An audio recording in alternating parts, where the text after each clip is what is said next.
So இந்த வீடியோவில் bracelet எப்படி மேக் பண்ணுறதுன்னு சொல்லி பார்ப்போம். ஃபஸ்ட்டுக்கு இம்பார்ட்டண்ட்டாக தேவையானது இந்த பீட்ஸ் தான். இந்த பீட்ஸில் நிறையவே கலர்ஸ் இருக்குது, நிறைய டிசைனும் இருக்குது. உங்களுக்கு எந்த மாதிரி டிசைன் வேணுமோ, என்ன கலர் வேணுமோ அந்த மாதிரி நீங்கள் வாங்கிக்கோங்க.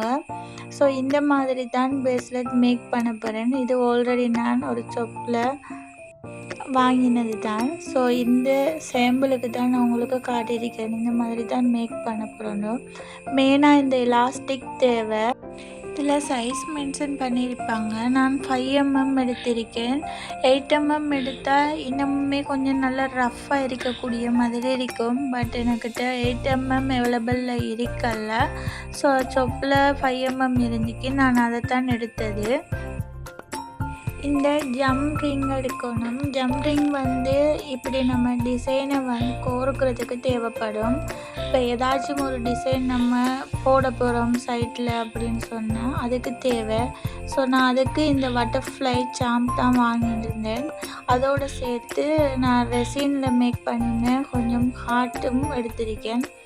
அந்த ஹார்ட்டையும் சைட்டில் தொங்க விட்டு அந்த மாதிரி டெக்கரேட் பண்ணேன். ஸோ இது இன்னமும் கொஞ்சம் அழகாக தெரியும், அப்படி பார்க்க லுக்காக இருக்கும்.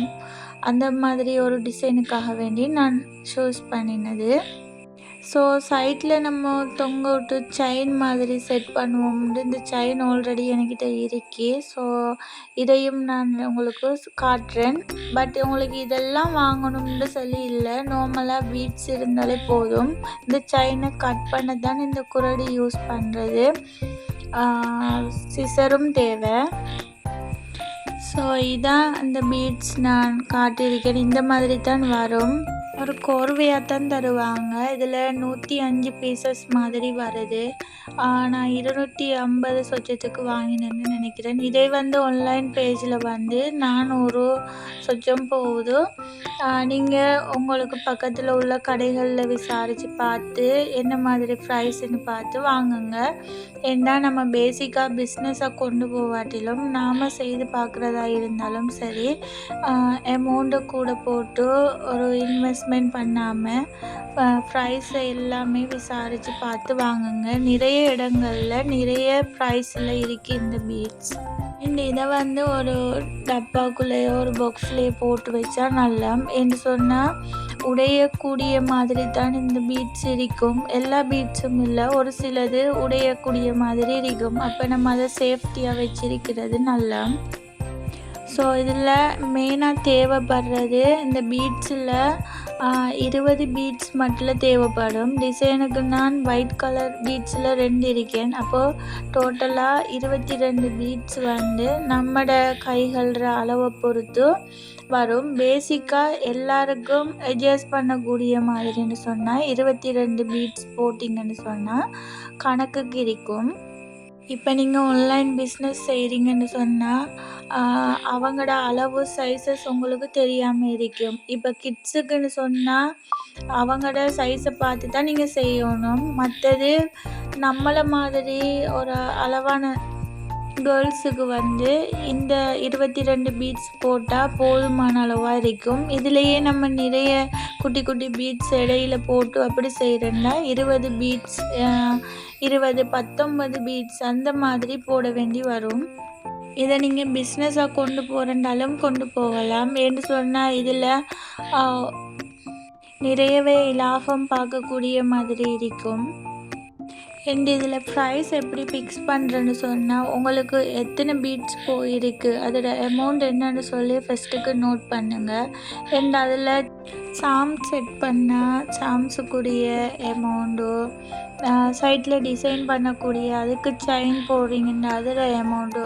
இப்போ அதோட அமௌண்ட் உங்களுக்கு ஃபுல்லாக நீங்கள் வாங்கியிருப்பீங்க. ஸோ தெரியாமல் இருக்கும் தானே. அப்போ நீங்கள் பொதுவாக இந்த துண்டு இவ்வளோ தான் வரும் அப்படின்னு சொல்லி கெஸ் பண்ணினீங்கன்னா அப்போ அந்த அமௌண்ட்டும். மற்றது நீங்கள் உங்களுக்கு டைம் எடுத்து நீங்கள் மேக் பண்ணுறீங்கன்னா அதுக்கு ஒரு ப்ராஃபிட் வைங்க. அதை கொஞ்சம் ஃபஸ்ட்டுக்கு நீங்கள் பிஸ்னஸ் ஸ்டார்ட் பண்ணுறீங்கன்னா கொஞ்சம் குறைச்சி வைங்க. அப்போ உங்களுக்கு ஆர்டர்ஸ் வரக்கூடிய மாதிரி இருக்கும். எக்ஸாம்பிள் சொல்லப்போனால் நீங்கள் பீட்ஸ் எல்லாத்துக்கும் அமௌண்ட்டை போட்டு பார்த்து உங்களுக்கு ஒரு 200 ரூபா போயிருக்குன்னு வைங்களேன். நீங்கள் ஒர்க் பண்ணதுக்குரிய ப்ராஃபிட்டை ஒரு 100 ரூபாவாக வைங்க. அப்படின்னு சொன்னால் 300 இல்லைன்னா 350 அந்த மாதிரி கொடுத்தீங்கன்னு சொன்னால் நல்லாவே சேல் ஆகும். என்று சொன்னால் கடைகள்லையும் நார்மலாக தான் செய்திருப்பாங்க. அது 350 400 அந்த மாதிரி போகும். ஆனால் நம்ம வீட்டிலேயே செய்யக்கூடியது கொஞ்சம் ரஃப்பாகவும் இன்னொன்று கஸ்டமைஸ் பண்ணி கொடுக்கலும். அவங்க கேட்குற டிசைனில் நீங்கள் கஸ்டமைஸ் பண்ணி கொடுக்கலும். அப்படி கொடுக்கும்போது இன்னுமே ஆர்டர்ஸ் வரும். இப்போ உதாரணத்துக்கு நான் சைட்டில் போடக்கூடிய அந்த ஹார்ட்டில் ஒரு இன்சியல் போட்டு கேட்குறாங்கன்னா இன்சியல் வச்சு அந்த மாதிரி செய்யலும். அதுக்குமே பீட்ஸ் வருது. நேம் வந்த மாதிரி A to Z வரையுமே இன்சியல் போட்ட பீட்ஸை வாங்கி சைட்டில் நீங்கள் அவங்களோட பேரை மென்ஷன் பண்ணி அவங்க என்ன கேட்குறாங்களோ அதை போட்டு கொடுக்கலாம். இப்போ அதுக்கு ஒரு ப்ரைஸை ஃபிக்ஸ் பண்ணிடலும். எல்லாம் ப்ராஃபிட்டை நீங்கள் உங்களுக்கு போதுமான அளவு குறைச்சிட்டு கொடுக்கும்போது கஸ்டமரை நீங்கள் எடுத்துக்கொள்ள இயலும். லாஸ்ட்டாக இந்த பேஸ்லெட்டை எப்படி ஃபினிஷ் பண்ணுறன்றதை வீடியோவில் பார்த்து தெரிஞ்சுக்கோங்க. ஏன்னு சொன்னால் வாய் மூலமாக சொல்கிறத விட இந்த வீடியோவில் பார்க்குறது மூலமாக விளங்கும். ஒவ்வொரு எலாஸ்டிக்குள்ளேயுமே 2 தரம் நான் சுற்றி த்ரெட்டை எலாஸ்டிக் இழுத்து தான் நான் கட்டுறேன். இப்போ அப்படி போடும்போது நீங்கள் எவ்வளோ தான் இழுத்தாலுமே அறந்து போகிறதுக்குரிய வாய்ப்பு இல்லை. இப்போ இதே கடைகளில் வாங்குறது இந்த மாதிரி ஹெல்த்தியாக இருக்காது. ஸோ நம்ம எந்த அளவு ஹெல்த்தியாக நம்ம மேக் பண்ணி கொடுக்குறோமோ அந்த அளவுக்கு கஸ்டமருக்கு நமக்கு மேலே நம்பிக்கையும் வரும். அதே மாதிரி ஆர்டர்ஸுமே கூட வரும். அமௌண்ட் இருந்தாலும் நம்மளோட திங்ஸ் ஹெல்த்தியாக இருந்தாலே போதும். அதை பார்த்தே வாங்குவாங்க. மெயினாக இந்த வீடியோ பார்த்துட்டு இருக்கிற யூனிவர்சிட்டியோ காலேஜ்லேயோ உள்ள கேர்ள்ஸ்ன்னு சொன்னால் உங்களுக்கு இதில் நல்ல ஒரு சைட் பிஸ்னஸாக ரன் பண்ணிட்டு போவேலும். ஏண்டா யூனிவர்சிட்டி கேர்ள்ஸும் சரி வெளியில் உள்ள கேர்ள்ஸும் சரி ரொம்பவே விரும்பி யூஸ் பண்ணக்கூடியது தான் இந்த பேஸ்லெட். யாருமே யூஸ் பண்ணதாக்கள் இருக்கவே மாட்டாங்க. புது புது டிசைனாக ட்ரை பண்ணுங்கள். உங்களோட நாலேஜை வச்சு எந்த அளவுக்கு புது டிசைனை உருவாக்கலாமோ அந்த அளவுக்கு ட்ரை பண்ணி பாருங்கள். ஸோ இந்த ஹார்ட்டில் ஒரு சின்ன மேஜிக் கொண்டு இருக்கு. இப்போ பெப்பிள் கலரில் இருக்கு. இதே லைட் ஓப் பண்ணினா ப்ளூ கலரில் மாறும். இந்த கலர்லேயே இருக்கும் எவ்வளோ நேரம் போனாலும். நெக்ஸ்ட் லைட்டை ஆன் பண்ணினா பெப்பிள் கலராக இருக்கும்.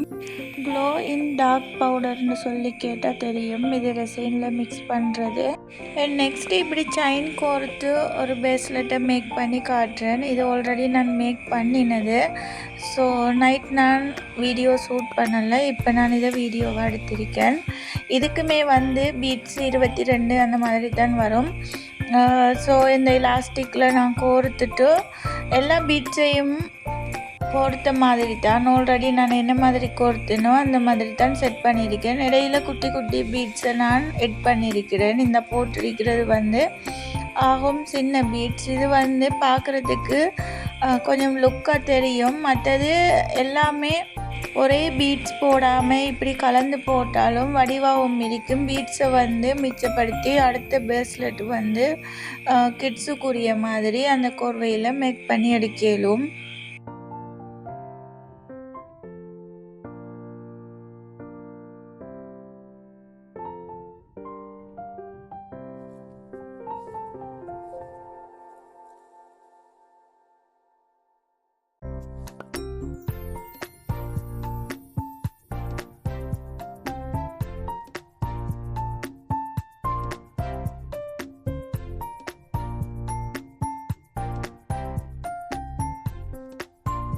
அண்ட் லாஸ்ட் அவருக்காக கவுண்ட் பண்ணி கொள்ளுங்க எத்தனை பீட்ஸ் இருக்குண்டு. ஸோ 1-2 மிஸ் ஆகவும் வாய்ப்பு இருக்கும். அப்படி எண்ணி பார்த்து தான் நீங்கள் போட வேண்டி வரும்.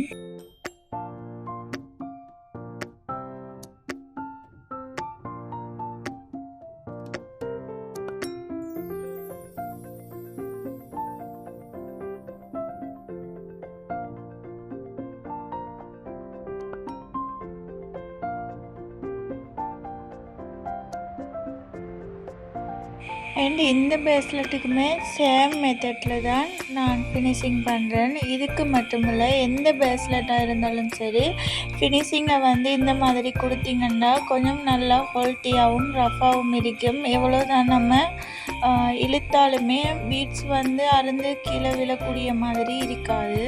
எந்த மாதிரி ஃபினிஷிங் பண்ணுறன்றத வீடியோவை பார்த்து தெரிஞ்சுக்கொள்ளுங்க.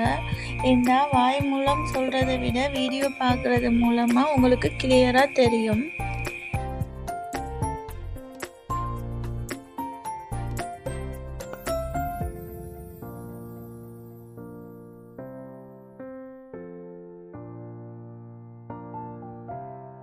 ஓகே, நெக்ஸ்ட் ஸ்டெப் செயின் சைடில் டிசைனுக்கு எப்படி தொங்க விடுறது தான். இந்த செயினை வந்து வெட்டி எடுக்கணும். ஸோ இதில் நான் 5 அந்த ரவுண்ட்ஸ் விட்டு 6வது துண்டை நான் கட் பண்ணி எடுக்கிறேன். கட் பண்ணும்போது கொஞ்சம் கவனமாக பார்த்து கட் பண்ணுங்க. கைகளில் படுற மாதிரி செய்யாமல் சேஃபாக செய்யுங்க. ஸோ எல்லாருக்குமே தெரியும், நம்ம நாட்டில் நடந்திருக்கிற பிரச்சனை, காலநிலை மாற்றம் காரணமாக நிறைய இடத்துல நிறைய பேர் பாதிக்கப்பட்டு இருக்காங்க. ஸோ இந்த டைமில் ரெசின் ஆர்ட் கிளாஸஸுமே ஸ்டார்ட் பண்ணக்கூடிய மாதிரியான சிச்சுவேஷனில் நானும் இல்லை. அதனால தான் இப்படி நான் பிரேஸ்லெட் மேக்கிங் அந்த மாதிரி குட்டி குட்டி வீடியோஸாக போட்டுட்டு வரேன். இன்ஷா அல்லாஹ் கட்டாயம் உங்களுக்கு ஃப்ரீ கிளாஸஸ் இந்த சேனலில் அப்லோட் ஆகும். இன்னொன்று மெயின் ரீசன் வந்து மழை டைமில் லிக்விட் வந்து ரெசின் ஆர்ட்டில் ஒர்க் பண்ணுறது கொஞ்சம் கஷ்டம். அதனால தான் நான் ஸ்டாப் பண்ணி வச்சுருக்கேன். ஸோ வீடியோவை பார்த்து தெரிஞ்சுக்கொள்ளுங்க. இந்த மாதிரி தான் பட்டர்ஃப்ளை சாமை நான் அந்த வெட்டின செயினில் போட்டு க்ளோஸ் பண்ணுறேன். குரடு தான் இதுக்கு மெயினாக தேவை. பட் குரடு இல்லாமல் நீங்கள் சும்மா மேக் பண்ணுறதா இருந்தால் கைகளால் அட்ஜஸ்ட் பண்ணி மேக் பண்ண இயலும். நீங்கள் பிஸ்னஸாக கொண்டு போகிறேன்னு சொன்னால் இந்த மாதிரி கிட்டெல்லாம் வாங்க வேண்டிய தேவைகள் இருக்குது. ஸோ இதை வச்சு தான் நம்ம நிறைய திங்ஸ் மேக் பண்ணும்போது கைகளால் அட்ஜஸ்ட் பண்ணி மேக் பண்ணுறது கஷ்டம். கைகள்லையும் டேமேஜ் ஆகும். ஸோ அதுக்காக வேண்டி வாங்க வேண்டி வரும். அண்ட் இந்த செயினெல்லாம் கோர்த்து டெக்கரேட் பண்ணுறதால இதோட ப்ரைஸுமே இந்த பிரேஸ்லெட்டோட ப்ரைஸுமே சேஞ்ச் ஆகும். அதுக்கு எவ்வளோ செலவாகுதுன்னு பார்த்துட்டு அதையுமே உங்களோட ப்ரைஸோட எட் பண்ணி கஸ்டமருக்கு நீங்கள் சொல்ல இயலும். இந்த பிரேஸ்லெட் எல்லாமே ஆர்டர்ஸுக்கும் நான் மேக் பண்ணினது. மிச்சது ஸ்டோர் பண்ணி வச்சு கஸ்டமர் கேட்கும்போது கொடுக்குற மாதிரி தான் நான் ஒரே டைமோட மேக் பண்ணியிருக்கேன். ஸோ நம்ம வீடியோ எண்டுக்கு வந்துட்டோம். இந்த வீடியோ பிடிச்சிருந்தா கட்டாயம் ஷேர் பண்ணுங்கள். இந்த சேனலை சப்ஸ்கிரைப் பண்ணாமல் பார்த்துட்டு இருந்தீங்கன்னா சப்ஸ்கிரைப் பண்ணிடுங்க. பெல் ஐக்கானையும் கிளிக் பண்ணி வச்சுக்கலுங்க. அப்போ தான் நான் போடுற வீடியோவை நீங்கள் தொடர்ச்சியாக பார்க்கக்கூடிய மாதிரி இருக்கும். தேங்க்ஸ் ஃபார் வாட்சிங் மை வீடியோ. Bye guys. எல்லாருமே சேஃபாக இருங்க.